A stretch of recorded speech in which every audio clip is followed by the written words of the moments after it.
उससे पहले आपको सीधे ले चलते हैं वजीर आजम नरेंद्र मोदी के खिताब में। के बावजूद भी भारतीयता की वो भावना हिंदुस्तान के किसी कोने में कभी भी लुप्त नहीं हुआ था। और इसलिए सरदार पटेल जब एकता का मंत्र लेकर निकले तो सभी उसकी छत्र छाया में खड़े हो गए। और भाई और बहनों, हमें ये हमेशा याद रखना होगा कि शताब्दियों पहले तमाम रियासतों को साथ लेकर,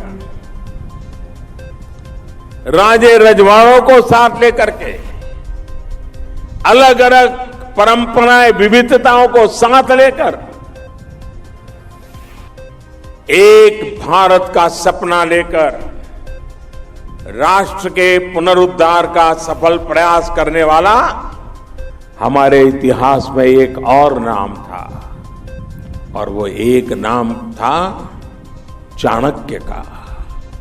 चाणक्य ने सदियों पहले अपने कालखंड में देश की शक्ति को एकजुट करने का प्रयास किया था। चाणक्य के बाद, सदियों के बाद, अगर ये काम कोई कर पाया तो वो हमारे सरदार वल्लभ भाई पटेल कर पाए थे। वरना अंग्रेज तो चाहते थे कि आजादी के साथ ही हमारा भारत छिन्न भिन्न हो जाए, लेकिन सरदार पटेल ने अपनी इच्छा शक्ति से देश को एक सूत्र में पिरोकर देश विरोधी सारी ताकतों को परास्त कर दिया। भाई और बहनों, आज विश्व मंच और विश्व मंच पर हमारा प्रभाव और सद्भाव दोनों बढ़ रहा है, तो उसका कारण हमारी एकता है।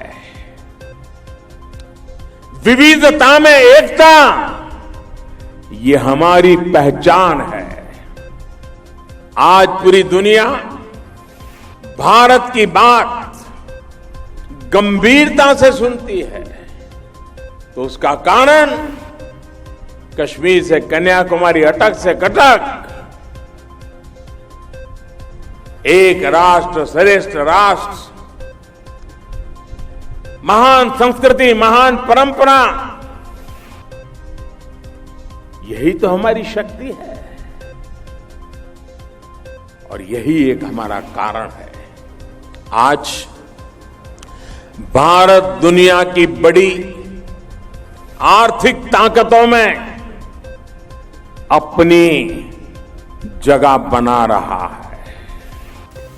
वजीर आजम नरेंद्र मोदी गुजरात के केवड़िया में मौजूद हैं और सरदार वल्लभ भाई पटेल की यौम पैदाइश के मौके पर खिताब कर रहे थे। तो आज सरदार पटेल की 144वीं जयंती है। इस मौके से मुल्क भर में एकता दिवस का प्रोग्राम का इनेकाद किया गया है। स्टैच्यू ऑफ यूनिटी के परेड में वजीर आजम नरेंद्र मोदी ने शिरकत की और सरदार पटेल के मुजस्समे पर गुलहाए अकीदत पेश किए। वजीर आजम ने कहा कि सरदार पटेल के मुजस्समे के पास आकर हमको कुव्वत मिलती है।